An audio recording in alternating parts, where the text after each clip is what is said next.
দুৰ্নীতিৰ চৰম সীমা অতিক্ৰম ফখৰুদ্দিন আলী আহমেদ মহাবিদ্যালয় কৰ্তৃপক্ষৰ দক্ষিণ কামৰূপৰ উচ্চ শিক্ষানুষ্ঠান গৰুমাৰীস্থিত ফখৰুদ্দিন আলী আহমেদ মহাবিদ্যালয়ত সংঘটিত হৈছে এটাৰ পাছত আন এটা দুৰ্নীতি।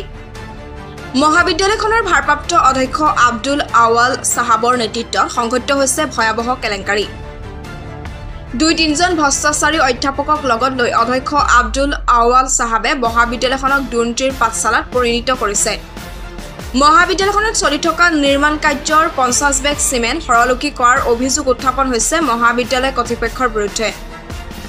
এই গুৰুতৰ অভিযোগ উত্থাপন কৰিছে দক্ষিণ কামৰূপ সংখ্যালঘু ছাত্ৰ ইউনিয়নে। মহাবিদ্যালয়ৰ বিল্ডিং নিৰ্মাণৰ কামত ৰডৰ সলনি কেৱল তাৰ ব্যৱহাৰ কৰি নিম্নমানৰ কাম কৰা পৰিলক্ষিত হৈছে।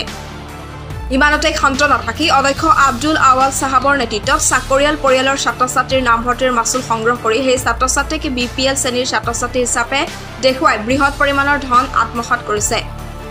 উল্লেখ্য যে মহাবিদ্যালয়খনৰ অধ্যক্ষ আব্দুল আৱাল সাহাব আৰু অধ্যাপক নাছিৰ উদ্দিনৰ নেতৃত্বত 50 বেগ চিমেণ্ট সৰলকি হোৱাৰ ভয়ংকৰ তথ্য পোহৰলৈ আহিছে।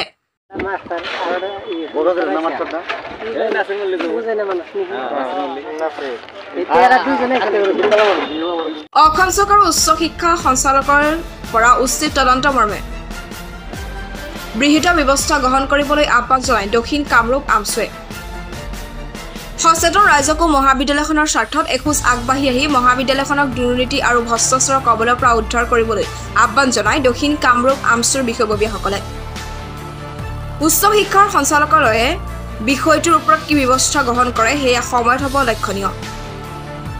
দক্ষিণ কামৰূপ জিলা সংখ্যালঘু ছাত্ৰ ইউনিয়নৰ সভাপতি হিচাপে মই এটা কথাই ক'ব পাৰোঁ যে ফখৰুদ্দিন আলী আহমেদ মহাবিদ্যালয়ত যি দুৰ্নীতি চলি আছে বা যি অভিযোগ ছ'চিয়েল মিডিয়াই উত্থাপিত হৈছে ইয়াৰ বিৰুদ্ধে তীব্ৰ ভাষাৰে গৰিহণা দিছোঁ। সাংগঠনিক দিশত আইনীভাৱে অতি শীঘ্ৰে আমি ব্যৱস্থা হাতত ল'ম। ৰাইজে অলপ বিচাৰ কৰিব লাগে যে এখন শিক্ষা অনুষ্ঠানৰ ভিতৰত যে এনেকুৱা কাম চলি আছে কেইদিনমান পিছত সঘনাই এটা অভিযোগ উত্থাপিত হয়। আমাৰো লাজ লাগে, অঞ্চলৰো লাজ লাগে, ৰাইজ ওলাই আহিব লাগে, ৰাইজে ইয়াৰ তদন্ত কৰিব লাগে আচলতে মহাবিদ্যালয়ত হৈছে কি আৰু ইয়াৰ কাৰণটো কি। আমাৰ কথা হ'ল এটাই যে আমি দক্ষিণ কামৰূপ জিলা আমছুৱে ইয়াৰ বিহিত ব্যৱস্থা লোৱাৰ কাৰণে আমি অতি শীঘ্ৰেই আমি ডিচিলৈ এক মেমৰেণ্ডাম প্ৰেৰণ কৰিম। ইয়াৰ কুচকাৱাজ আমাৰ চলি আছে।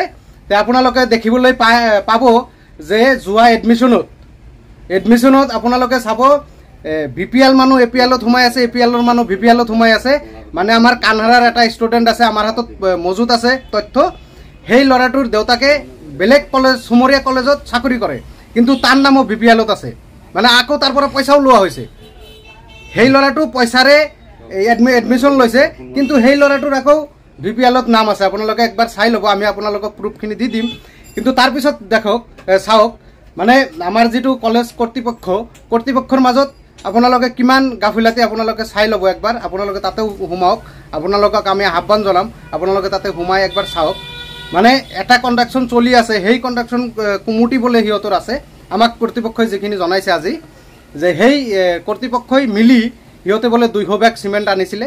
আনাৰ পিছত বহুদিন হ'ল, 1 মাহ হ'ল চিমেণ্টখিনি আনিছিলে। বেয়া হ'ব কাৰণে সিহঁতে 50 বেগ ক'ৰবাত বোলে দিছে। ইয়াৰ ওপৰত ৰাইজে কি কৰে আমিও চাম। আৰু আমি আমছুৰ ফালৰ পৰা বিগত দিনত আপোনালোকে দেখা পাব 2 দিনৰ ভিতৰত আমি বৃহৎ ব্যৱস্থা লোৱাৰ কাৰণে প্ৰস্তুত। গড়েমিৰি অঞ্চলৰ একমাত্ৰ উচ্চ শিক্ষা অনুষ্ঠান হৈছে ফখৰুদ্দিন আলী আহমেদ মহাবিদ্যালয়। এই মহাবিদ্যালয়খনৰ ময়ো এজন প্ৰাক্তন জেনেৰেল ছেক্ৰেটাৰী যিয়েই নহওক, এইখন মহাবিদ্যালয়ত যিটো দুৰ্নীতি চলি আছে আমি তাৰে এটা স্থানীয় বাসিন্দা। আমি নিজে চকুৰে কিছুমান বস্তু আমি দেখা পাওঁ, কিন্তু ক'ব নোৱাৰোঁ। কিয় ক'ব নোৱাৰোঁ আমি ভিতৰত গ'লে এটা অৰাজকতাৰ এটা বস্তু আমি দেখা পাওঁ। সিদিনা কালি না পৰহি আমি শুনা পালোঁ যে 50 বেগ চিমেণ্ট চুৰি হৈছে। তাতে আমি নিজে গৈছোঁ, যাই কেনে চালোঁ যে মিস্ত্ৰীক সুধিলোঁ, নাই কথাটো সঁচা। গতিকে এনেকুৱা এটা অৰাজকতা কৰি কলেজ কৰ্তৃপক্ষই অৰাজকতাৰ এটা সৃষ্টি কৰি আছে। গতিকে এনেকুৱা কাম আমি একদম তীব্ৰ ভাষাৰে গৰিহণা দিছোঁ। গতিকে এনেকুৱা কাম যাতে পৰৱৰ্তী সময়ত নহয় এই ক্ষেত্ৰত আমি সজাগ হৈছোঁ। আমি ৰাইজকো আহ্বান জনাওঁ যে আপোনালোকে অলপ সজাগ হওক। আমি ৰাইজৰ লগত আছোঁ, ৰাইজ ওলাই আহক আমি আপোনালোকৰ লগত আছো কিয়নো আমাৰ এইখন মহাবিদ্যালয় আমাৰেই মহাবিদ্যালয় আমিয়ে এইখন মহাবিদ্যালয় জীয়াই ৰাখিব লাগিব গতিকে আপোনালোকে ওলাই হওক আমি আপোনাৰ লগত আছো আৰু এটা কথা ক'বলৈ ওলাইছো যোৱাকালি আমি যিটো বিল্ডিঙৰ কাম যিটো চলি আছে সেইটোত আমি নিজে চাইছো নিজে চোৱাৰ পিছত আমি দেখিলো যিটো ৰড যিটো চিমেণ্ট যিটো বালি যিটো ইটা এইখিনি ইউজ কৰিব লাগে সেইখিনি মানে আমাৰ চকুত মানে যিখিনি ইউজ কৰিব লাগে সেইখিনি ইউজ কৰা নাই গতিকে আমাৰ চকুত পৰিছে যে তাতেও এটা দুৰ্নীতি সংগঠিত কৰি আছে আৰু যিটো কয়েল ব্যৱহাৰ মানে বিল্ডিঙৰ কামতো কয়েল ব্যৱহাৰ কৰাৰ নিয়মে নাই আমি যিখিনি জানো তাতেও কিন্তু কয়েল ব্যৱহাৰ কৰিছে গতিকে এনেকুৱা কৰিলে আমাৰ কলেজখন এটা সময়ত ধ্বংসৰ পথত গতি কৰিব